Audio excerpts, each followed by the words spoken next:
Welcome to Abidarian channel where simple food is made with care, love and honesty. Bachelor's show time.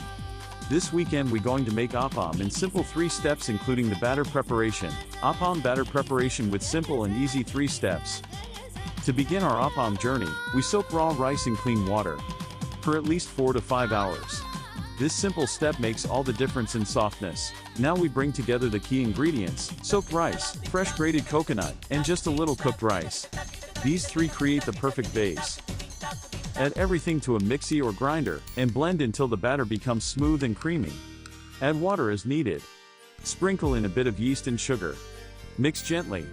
Now we wait while nature takes over. After resting overnight, the batter rises beautifully, soft bubbles across the surface, a gentle tang in the air. It's alive and ready.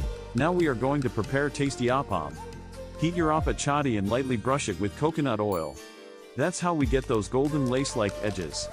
Now gently pour the batter into the center and swirl the pan. Don't worry about perfection, let the shape form naturally. Cover with a lid. In just 2 minutes, the steam works its magic. Lift the lid slowly. And there it is.